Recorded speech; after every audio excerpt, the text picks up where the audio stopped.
والبا أدونك تكتب سومالي وجوكتا حاجة بربك بركة عدا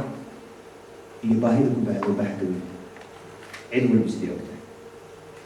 وحكى لي أرعي runtii waxyaabo badan oo waxa jira waqtigu sii misaabayn la koobo laakiin waxaan jeclahay inaan galato nolosha oo nolosha heer ka taaganahay maanta waxaan ka taaganahay tii dalka markii la fiiriyo taas daboolin kama saarna u baahnay in daahir ka nation la haysto gumaysi ku jira dalka lama dhigo laakiin nation la weeraray invade adduunka ka dhaca waa la weeraray dalwana ku saaran xubba in iska fikir فرتني سديت سنة بالحق معقول مثلا إن لو سنة لوجو مستوى حد يعكر ما قلت عن شيء أنا جالس كيني هنا أسكجار نسأل الله مسؤول بليات الصوماليات وهل كان يسوي من يكون كم غمر وحنا ترى يا من بعضه قرن كبدبادين تيسي لوس ما تبحرها كعنتي نيجي تمام هذا تسمع هذه لكن نقول بوجانجس جار سمستو نور بقى سميست حكم قارة لا دوكس معناها وحيد عن سومالي نقفل معناها دين عيسو كراسي وقفل بالسيجارة بالقوة قبيل يسفقوه فاش عن وصل اسمه ونكبر نعو كبيرنا بس واي انت هرتي طبيعة تاجع وأول ما ننسى على يا مركب انت اللي اسكسو ولا دافو حاسو ولا كسو لن يرتي سوماليات طلب بالوصل يعني نقفل بالطلب لك خيقاته سيد الخارج كله بتبادلها لما تنسى نفسك عليه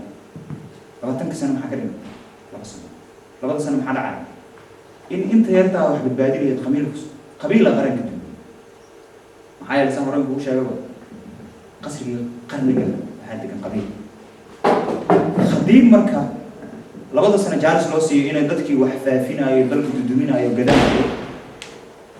في جالس لوسي حقيقة ما شكوى وأول ما احتجت بعدين تدرس كان وضع marka waa maasintii sida u dhageysateen waan filayaa in dadka dhan ay ku qanci doonaan wanaagga ee dhalinyarta Soomaaliyeed sameey doonto insha Allah waan ku maasintii dhageysiin maadaama aanan lahayn taariikh qoran oo noo taalo wixii dhacay library kala dad soo qaadano museum leeyahay marka waxaan jeclahay inaan insha Allah inuu ku yeero سيد الحق المشكلة إن شاء الله. لو دقيقة.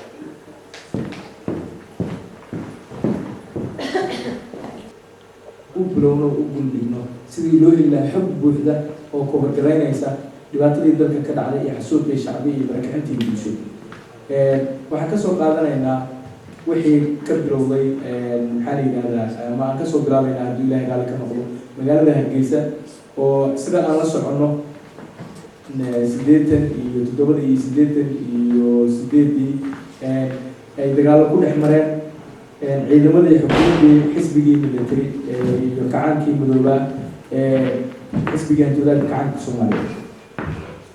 يجيب هذه أسنة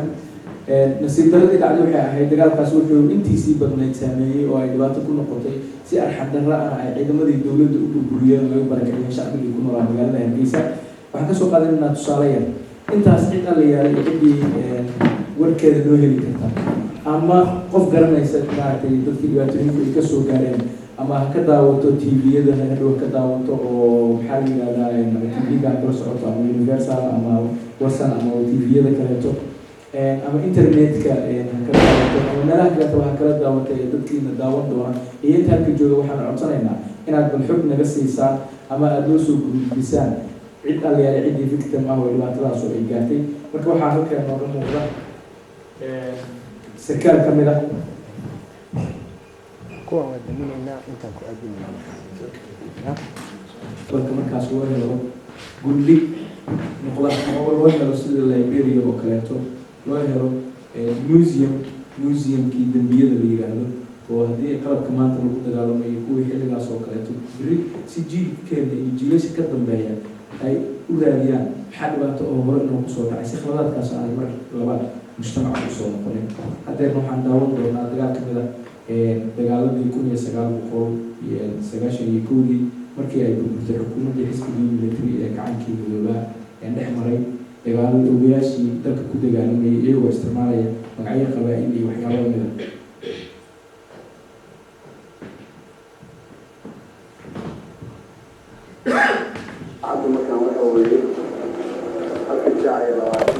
amaba dagaal ogayaal ay ka mid yihiin colonel cabdullaahi yuusuf,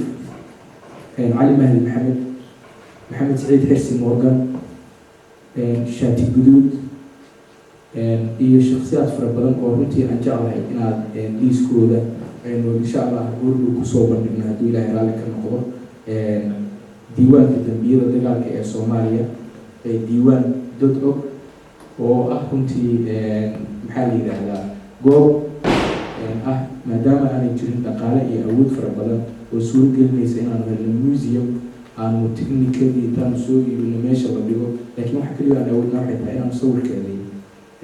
aanu iyo sidii wax u dhaceen iyo muuqaalada. waxaa naxdin ah oo aad daawan doontaan iyagoo le waxaanu dilnay intaas iyo intaas, waxaanu burburinay intaas iyo intaasaanu cadowga ka qabsanay. cadowga la sheegaya waa shacbiga Soomaaliyeed oo ay kala saarsaareen, maaha cadow dalka kusoo duulay oo xuduud kasoo gudbay, waa kuwa isku diinta ahaa, isku afka ahaa, isku dhaqanka ahaa, isku midabka ahaa, oo loo kala sameeyey magacyo iyo maxaa la yidhaahdaa mabaadi' lagu dilo. marka dambiyadaas waxay ka dhaceen, weliba way qiranayaan. oo tusaale markaan usoo qaadano dagaalkii ka dhacay xilli ay xukunka maamul goboleedka Puntland ay isku haysteen maxaa la yidhaahdaa laba madaxweyne, laba shakhsi oo markaas u ololeynayay inay kala qabtaan maamulka, oo ah Cabdi Muuse Xirsi iyo Cabdullaahi Yuusuf, ka dhacay magaalada Buuda la yidhaahdo. arrintaasna iyadana waxaan ka haynaa video duuban oo Cabdullaahi Yuusuf oo dhex taagan dadkii oo leh haddii ay sidan u dhammaanayaan qofka ugu dambeeya inaanu macnaha meesha ku qabto baan u dili doonaa darteed. runtii waa gabadful biniaadantinimada ka baxsan. waxaa kaleeto iyadana jira, maadaama aanan waqti fara badan aanan u haynin oo aan halka ku hayna iyagana xasuuqii yaabka lahaa ee ay ciidamada Etoobiya oo uu hogaaminayo Colonel Gabre, isla markaasna uu qaatay go-aankiisa ninka la yidhaahdo Milla Sanaawi, weliba uu ku celceliyey waxa aan la dagaalamaya waxa ay yihiin dad sidan iyo sidana oo halkaas degan. international lawga mashruucda caalamkuna ma qabaan in lagu dagaalamo, ama haddiiba ay dhacdo in lagu dagaalamo in si bareer ah loo xasuuqo, loo taargetgareeyo meelo ay degan yihiin dad shacbi ah. marka sida uu ku celceliyey Milla Sanaawi oo ah prime ministerka dalka Etoobiya inay ciidamadiisu ku dagaalamayaan magaalada Muqdisho, isla markaasna ay burburinayaan ama ay burburiyeen goobo dad fara badan ay ku noolaayeen oo shacbi ah, walow isagu uu markaas uu arkay in uu lahaa waa ciidan ila dagaalamaya. iyadana gruufkeedii baa la hayaa. saraakiil kuwaas lamida oo uu ka mid yahay Maxamed Deere, Salaad Cali Jeelle oo ahaa wasiirkii gaashaandhigga, oo 6dii bishii afraad 2017 saacad ugu dhawaaqay dad uu ku tilmaamay inay seerayaal ka dagaalamayaan inuu qixin doono ama uu burburin doono. isla markaasna uu tusaalooyin kusoo qaatay ama uu ka codsaday dad uu ula jeeday inay garab ka heli doono inay burburiyaan. taasina ay horseeday in 9kii ilaa iyo 6dii 7dii 8dii iyo 9kii saddexdaas maalmood uu dagaalka ugu baahnaayay Muqdisho ay soo mar uu ka dhaco, oo ay gacan ku siiyaan ciidamada Etoobiya. waxaas oo dhan oo dagaal la-aan waxay geystay ma ahayn dad masaajidada noo dhisay, iskuulaad noo dhisay, macallimiin oo waxbarashada inuu ku baahtigareeya maxaa la yidhahdaa masaajidada ka adama waa warloodo shakhsiya ah, ma matelaan qabaa-ilo, looma mateli karo. oo anagu aragtidaan qabnaa ma aha ninkan magaca ku hadlaya ururka ama authority inuu reer hebel yahay. ma aragna, waxaan aragnaa shakhsi dambiile ah oo isagu dembigaas galay afkiisana ka qirtay. ninkii ag fadhiyey ama kan la dhashay waa ay ka madax banaan yihiin dunuubta noocaas oo kaleeta. ninkii dadka awoodooda leh waana dembigaas kale. maadaama aan marka waxyaabaha kale daawan karin waqtigoo aan loo saamaxayn dartiisa shucuubta Soomaaliyeed ee daawanaysa meel walba caalamka ka joogtaan, ma doonayno in inaga nafteena aynu duulano, ma doonayno inaan iyaga laftigooda dadkan ka hadlayno inaan duulano, oo waxaanay samaynin aan niraan waxaasay sameeyeen. laakiin wixii ay qirteen waa cad inaanu soo bandhigno wixii maxaa la yidhahdaa caalamku ka yidhaahdo ama sharciyadu ay ka yidhaahdaan markaas lala hortago, laakiin aan waxaanay samaynin oo extra aad usoo heli saaray. intaasaan kusoo gabagabeynayaa hadduu ilaahay raalli ka noqdo. mar labaad haddii aan ku celiyo bogga waxaan ugu talagalnay gabadfalkii shacbi, waxaa la yidhahdaa diiwaan, waa www.diiwaan.org. wixii email ama maxaa ugu soo diri kartaa info@diiwaan.org.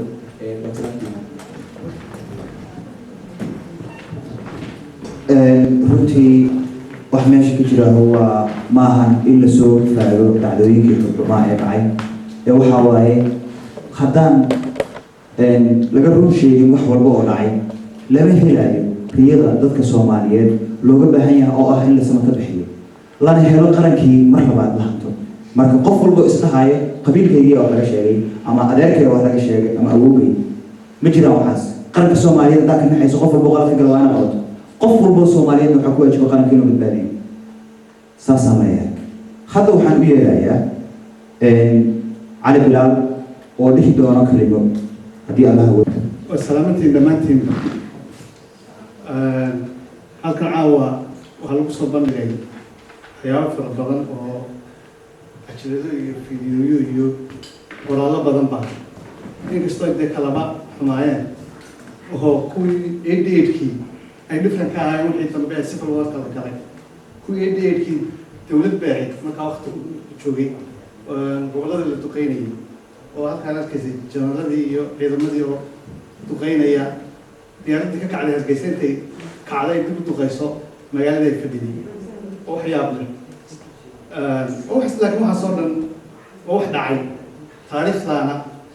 sheegi doonta wixii nool ee dembi galayna meel uu joogo cidi ku daymayso haddii bini aadan daayeen xagga ilaahay baanba laga daynin waxna idlaade oo akhri maanta jira wixii noolina waxba lama noola ama naxdin bay la nool yihiin ama dad malaayiin la nool yahay ama waxaasoo dhan wax dee xag alla cidina ku daynaynin wixii laakiin dembi galay fikriya shaksiyan waxaan qabaa sidii naasig oo kale iyagoo 80 jira iyo 90 jiraan ayaa hadda lasoo qabtaa maxkamad lasoo taagay waxaa looga dalayahay qofka la mariyo maxkamad laakiin 90 jira jeel la geliyay iyo lagu hayo toona macna samayn maaya laakiin fikriyan waxaan qabaa sidana hadda ku wadaan waa fiican tahay in la ururiyo wixii diiwaana wixii wax geystay meel kastana ha joogayna la soo ururiyo waqtigeedana ama Soomaali soo timaado ama si kale ha noqotee maxkamad qofkii dembi galay la soo taago oo aan qabaa taada saak ka baxo hadda wixiiba waxa isku fuuqsaday 18 sano ka sii dambeeyay oo qofkii saaxiibkiisa dilay walaalkii dilay inaadkii dilay abtigii dilay dalkiiba gurguro baa oo hadda wax la sheego meel nooliba wajina waaga waxba lahaa halkaas ama la duqeeyo waxba jira adis yaa Soomaali dhexdeeda ayaa isku soo duushay oo ahay laakiin today dalkiiba waa la qaatay waxa qaatay dowladda kale Ethiopia kaliya ayaa dalkii qabsatay hadda goysa Soomaaliyeed isku haysto anu xildhibaan dowladii imbeegati ka ahaa wasiir ku-xigeenka oo ka ahaa hadda nimankan diyaariyay soo dhan waa waxa weeye kurigeega oo shaqeyn dembiga marka aad sheegaysa wadiidu saar ala jalaad sheegaysa loo wasiir ku-xigeen banahayn ana beeraha iska gashan ku ahaa dembiga dadku waa wada galaa laakiin hadhow tadaba qof walba dhexdooda soo taagaa wuxuu leeyahay uu qaadanaya qofna qofkiis waxaan ahay ma qaadanayo finally aan waa sengariyo oo ka tigi markaan arkay Ethiopia dalkii qabsatay waayo ujeedada marka hore doonay waxaan dowlad Soomaaliyeed soo celiyay dad qabsanaya ay tahay dal Ethiopia qabsadeen waa ka tigi wixii aan galay dambina ilaahay iga cafiyay dal dambi ka galay waxaan ku soo gabagabeynay hadalkayga waxa loo baahan yahay cadaalad waxaan oo dadku xageeyay waa qabyaalad iyo ana reer ka weyn aniga qabiiliya qabiilkayga waxba ma taro kaaga yar kayga weyn waxa soo xasay nagii hadda iyo dan waxaan ugu soo celin karaa qaranimada Soomaaliya waxa weeye iyadoo qabiilka la iska daayo maskax laga shaqaysiiyo xabadana la iska daayo Ethiopia maalin walba ciidan cusub ay keenaysaa adigu ma baabi laakiin haddii maskaxda laga shaqaysiiyo waxa laga yaabaa in ay arkaan Ethiopia in qabsan kareen markaan soo wada jeesano adeer naga taga walba sababna naga dalka qabsanay 68 naga dalka qabsanay tubeynadaan haysta oo nabaaraysa laakiin sidaan ku socono gobolada balooga shanti balooga hore loo sheegay ayaa wadanka loo qaybinaya qayb walba nin Ethiopia aad garanayaan baa maamulaya qabiil walba kaabiisa ayaa Ethiopia looga yeeriyaa reer hebel baan soo weeraraya kale naga celi Ethiopia taas way ku jiray laakiin haddii la keeno maskax oo la soo yimaado oo talooyin la keeno waxa laga yaabaa waxa soo dhan in laga baxo ka Soomaaliya hal noolaato idina noolaato oo ah ragga u ololeeya runtii dhaqdhaqaaqa ugu badan ee dhalinyarta Soomaaliyeed ahna qofka kaliya aan dhihi karno waa qofka raba inuu isku keeno dhalinta Soomaaliyeed kana shaqeeyo wanaagga maxaa yeelay qof walba oo dantiisa gaar ka fiirsado ana uma hayo shacabka waa wax dalka ku burburay danteena aan ku gafnay idinadu nagu la yaaban maanta ducaa la kusoo dhawaado runtii aad iyo aad baan ugu mahadcelinayaa maaragtay hirid iyo maaragtay kooxda caqabada soo diyaarisay barnaamijkan halkan inkastoo dadku ay yaryihiin haddana waa muhiim haddii 10 qof ay meel isugu timaado wixii dhibaatada jirta inay ka hadlaan waa very important runtii waxay la tahay dadka qaarkiis markay 5 qof arkaan ama 10 qof arkaan inay ceeb dareemayaan runtii ceeb ma aha sanadkan 2008 waxaan tagay anagoo banaanbax u tagayna magaalada Brussels ee wadanka Belgium waxaan aragnay markaan dhamaysanay maxaa la yiraahdaa mudaharaadka markaan dhamaysanay waxay yimid inay 9 ahaayeen inay 10 ahaayeen maqaan wadanka Tibet la yiraahdo ee kamid ah wadanka China inay 8 ahaayeen inay 9 ahaayeen inay 10 ahaayeen xalamay wataan waxba ku qoran halkaas ay taageen macnaha kuma xirna midnimada iyo shaqadu inay dad badan yihiin idmin saddex labatii hawsha qaban karaysa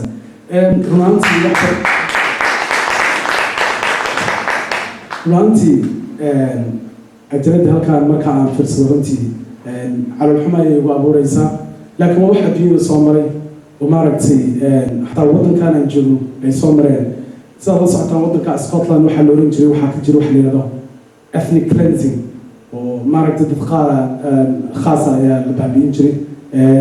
wadanka la yidhaahdo Yugoslavia sidoo kale Africa meelo badan bay ka jirtay marka adduunyadu wixii shalay dhacay way fiiriyaan